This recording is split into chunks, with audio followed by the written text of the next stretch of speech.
النهارده هنتكلم عن مجال ممكن يكون هو فرصتك الذهبيه ان انت تعمل فلوس من البيت. كل اللي محتاجه الموبايل بتاعك وشويه ابداع. هنتكلم عن اليو جي سي. ممكن تكون سمعت المصطلح ده قبل كده وممكن لا، بس اللي اقدر اكده لك ان البراندات والشركات الكبيره حاليا بتجري ورا النوع ده من المحتوى وبتدفع فيه الاف الدولارات. لو عايز تعرف ايه هو اليو جي سي وازاي تتعلمه من الصفر، والاهم ازاي تلاقي شغل وتعمل منه ارباح محترمه، يبقى خليك معايا للاخر ان الفيديو ده فيه كل اللي انت محتاجه. السلام عليكم ورحمه الله وبركاته، معاكم احمد شفيق. طيب يعني ايه يو جي سي وليه مهم كده؟ خلينا ببساطه، يو جي سي هي اختصار لجمله يوزر جنريتد كونتنت. ببساطه اكتر هو اي فيديو او ريفيو او صوره بيعمله واحد عادي زيه وزيك، مش البراند نفسه. طيب ليه مهم قوي كده؟ لسبب بسيط جدا، هو ان الناس بتثق في الناس. انت لما بتشوف اعلان منتج شكله احترافي، ممثلين حافظين كلام وبيقولوه، جزء منك بيبقى عارف ان ده اعلان. لكن لما بتشوف شخص عادي بيستخدم المنتج في حياته اليوميه وبيحكي عن تجربته الحقيقيه، بتصدقه اكتر بكتير. وده اسمه الدليل الاجتماعي او السوشيال بروف. البراندات بقى فهمت اللعبه دي، فهمت ان اليو جي سي بيجيب نتائج اقوى واسرع واحيانا ارخص من الاعلانات العاديه. وهنا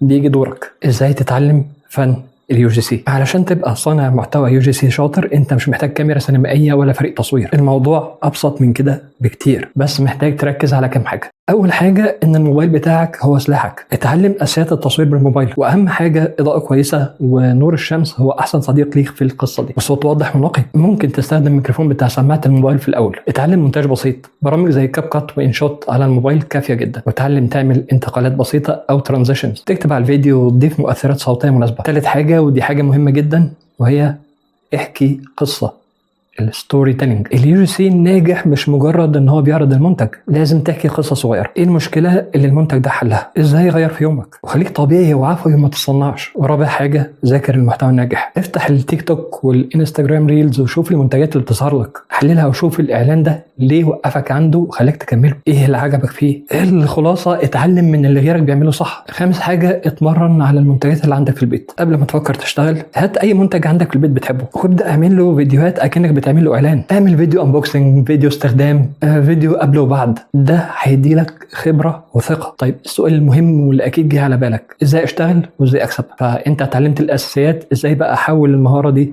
لفلوس؟ اول حاجه عندنا البورتفوليو بتاعك او ملف اعمالك. ده اهم حاجه، ده السي في بتاعك. اعمل من 5 ل 10 فيديوهات يو جي سي المنتجات انت بتحبها حتى لو هم مش طالبين منك، واختار براندات في مجالات مختلفه، اكل، تكنولوجيا، ايا كان. وده عشان توري العملاء ان انت متعدد المواهب. جمع الفيديوهات دي في حته واحده، حطها على جوجل درايف او في صفحه على الفيسبوك. تاني حاجه، حدد تخصصك او النيش بتاعك. هل انت بتحب منتجات العنايه بالبشره، ادوات الطبخ، الاجهزه الالكترونيه؟ لما بتتخصص في مجال معين بيبقى فرصتك اكبر ان انت تشتغل مع براندات من المجال ده. ثالث حاجه، التواصل المباشر او الاوتريتش، ودي اقوى طريقه. اعمل لسته بالبراندات اللي انت عايز تشتغل معاها وادخل على صفحاتهم وابعت لهم رسائل، او دور على الايميل بتاع قسم التسويق عندهم او الماركتنج واكتب رساله قصيره ومحترفه. اعرفهم بنفسك ووضح لهم ان انت بتحب المنتجات بتاعتهم، واعرفهم في سطرين ازاي اليو جي سي ممكن يفيدهم. الكلام ده انت ممكن تعمله بتشات جي بي تي او جيميناي لو انت الدنيا مزنقه معاك ومش عارف تكتب ايه بالظبط. اهم حاجه في الاخر، حط لينك البورتفوليو بتاعك وانت بتكتب لهم. ركز على حته ان انت مش جاي تدور على شغل، انت جاي تحل لهم مشكله. رابع حاجه، منصات العمل الحر،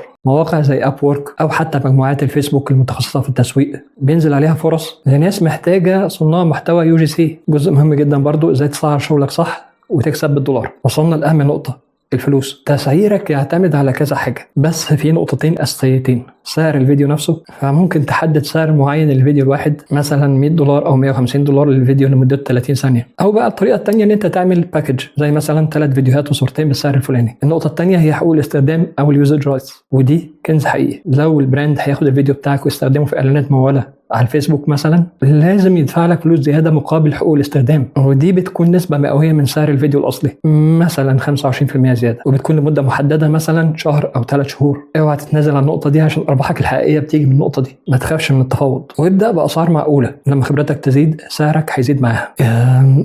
الخلاصة زي ما شفتوا، مجال اليو جي سي مش مجال صعب، لكنه محتاج مجهود وذكاء في البداية، وهو فرصة لأي حد عنده حس إبداعي وعايز يبدأ في مجال صناعة المحتوى، ومجال بيكسب دخل بالعملة الصعبة. الخلاصة، اتعلم الأساسيات وابني بورتفوليو قوي، وتواصل مع البراندات بذكاء، وما تنساش أبدا قيمة حقوق الاستخدام. لو الفيديو عجبك ما تنساش تضغط لايك لأن ده بيساعدني جدا، وفعل الجرس عشان ما تفوتش أي فيديو من الفيديوهات الجديدة. وسؤال مهم لحضراتكم دلوقتي، لو هتعمل فيديو يو جي سي حاليا وعايز تبدأ، ايه اول منتج هتبدا بيه؟ اكتبوا لي في التعليقات وانا ان شاء الله هرد على حضراتكم. اشوفكم على كل خير وصحه وسلامه وسعاده وراحه بال. احمد شفيق.